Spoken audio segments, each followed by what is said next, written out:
O Brasil também importou preocupação. O impasse lá nos Estados Unidos instalou aqui um clima de insegurança. As previsões dos economistas eram cautelosas. O Jornal das 10 ouviu 3 especialistas para saber como o Brasil poderia ser afetado de fato, dependendo do que acontecesse no território americano.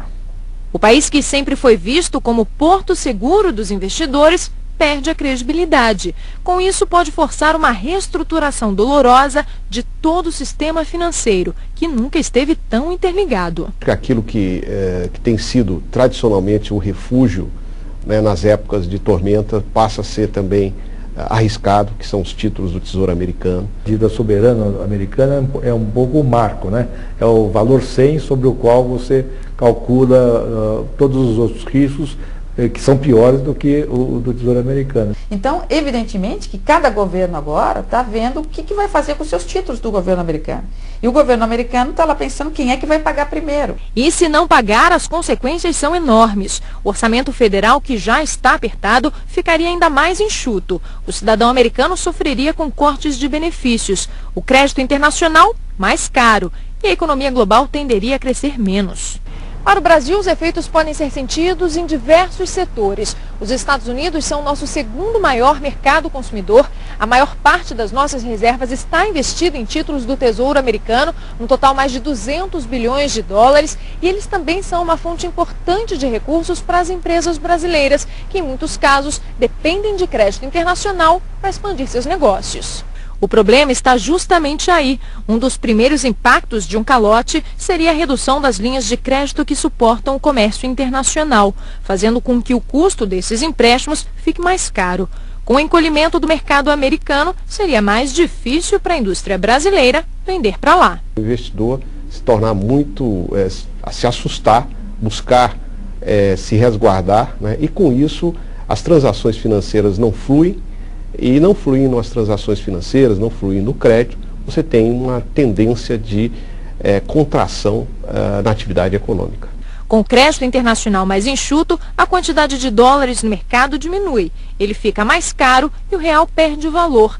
Este cenário acabaria ajudando o governo no esforço de conter o avanço da nossa moeda. Mas o contrário também pode acontecer. Se os investidores resolverem transferir seus recursos para cá, então é a cotação do real que sobe, uma pressão a mais sobre os preços. O que está segurando, num certo sentido, a inflação são exatamente esses bens importados, cujos preços em reais, né, estão mais baixos hoje do que há um ano atrás. Ora, se o real desvalorizar um pouco mais, algum ajuste nesses preços existirão e isso tende a puxar o índice como um todo para cima. Se até terça republicanos e democratas chegarem a um acordo, o temor de calote sai do radar. Mas nem por isso o Brasil deixa de sofrer as consequências da já instalada crise americana. Ela vai ser sentida, seus efeitos vão ser sentidos de forma mais grave, porque nós ainda não nos recuperamos de uma grande crise de 2008 que atingiu a todos e não só os Estados Unidos. É uma situação muito difícil, muito incerta e ninguém sabe exatamente o que vai acontecer, exceto que o mundo vai ficar pior. Eu converso aqui no estúdio com o economista José Pio Borges, que é conselheiro do Centro Brasileiro de Relações Internacionais, negociações complicadas lá nos Estados Unidos para se chegar a esse acordo. Vai ser votado ainda, mas enfim, os dois lados conseguiram chegar a um acordo. Agora, o que me chamou a atenção foi o prazo de 10 anos, que era uma conquista difícil, inclusive, para não comprometer o presidente Barack Obama agora, eleições, futuro, etc. Né? Uma conquista interessante. Esse corte de 1 trilhão, aparentemente, já havia sido discutido. E já havia um certo acordo em torno desse número. A questão que eu achei mais importante foi que a elevação do teto para a dívida permite um tempo de respiração, digamos assim. Uhum. O que os republicanos queriam era manter o presidente refém durante todo o ano de 2012, que é um ano eleitoral e, portanto, mantendo esse suspense, essa situação insana durante todo esse período para derrotar o Obama, o presidente Obama, evidentemente. E isso, aparentemente, foi evitado, porque o valor de cerca de 3 trilhões de aumento do teto da dívida é superior ao estimado de 2,2 que seria necessário para levar até o fim de 2012. Né? Então, portanto, eu acho que isso aí realmente quer dizer, nós não vamos passar por isso esse ano e no ano que vem de novo, mas essa comissão, esse comitê bipartidário para discutir cortes adicionais, vai nos fazer com que esse tema da dívida, do déficit, e também a redução de taxas para as classes mais de renda mais alta. Que era o que o partido do presidente Barack Obama estava defendendo, mais impostos dos mais ricos. Mas que vai caducar no final de 2012, vão ser dois temas que vão estar presentes aí, digamos, mantendo essa questão do déficit. Agora, no frigir dos ovos, o que a gente estava acompanhando era uma batalha, uma queda de braço política? Eu acredito que sim. Eu acho que tanto o líder da Câmara republicano e o líder do republicano do Senado, quando foram eleitos no ano passado, eles disseram: nosso objetivo fundamental é derrotar o presidente Obama. Ponto. E eles estão conseguindo desviar. Veja essa questão da dívida. O teto da dívida foi aumentado 74 vezes desde 1962, sendo que 18 vezes durante o período do governo Reagan, que é o ícone dos republicanos. 7 vezes durante o governo Bush. O governo Bush pegou uma relação de dívida PIB do governo Clinton de 55% e deixou com 85%. Quem criou esse nível de déficit e esse nível de dívida elevado em relação ao PIB foram os republicanos. Quer dizer, no entanto, eles conseguiram colocar o presidente Obama em xeque e sempre quase que transferindo a culpa desse processo todo para o governo do presidente Obama. Agora, Zé, trazendo o que está acontecendo lá para um exemplo mais próximo das pessoas. O que a gente está vendo não seria mais ou menos aquela situação do chefe de família que está sem dinheiro, daí vai lá na operadora do cartão de crédito e fala: ok, eu aumento então o limite do seu cartão. Mas o problema continua. Resolve-se a situação, mas o problema continua. Mas quer dizer, o problema do déficit existe. A economia americana está estagnada, mas o problema mais fundamental hoje dos Estados Unidos é o desemprego. O desemprego está beirando 10%.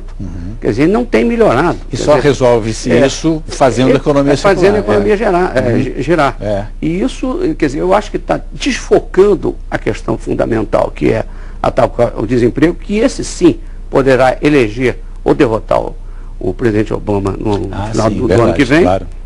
Esse sim é fundamental. E está desviando a atenção para uma situação que tem que ser resolvida assim, mas a médio prazo. O Japão tem uma relação dívida-PIB 200% do PIB, tem uma dívida de 200% do PIB e, no entanto, continua lá tentando tratar da estagnação que vem de muito tempo.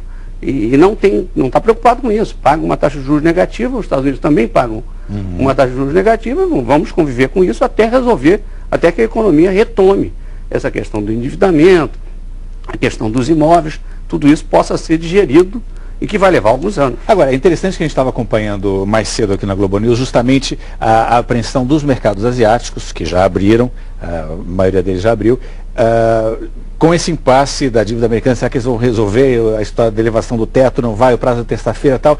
E foi anunciado o acordo 20 minutos antes de abrir a bolsa, justamente para dar. Daí minha pergunta é a seguinte: que tipo de respingo a gente vai perceber ainda essa semana dessa situação toda nos Estados Unidos? Eu acho que está havendo, evidentemente, que a semana passada foi uma semana muito difícil, trágica quase, né?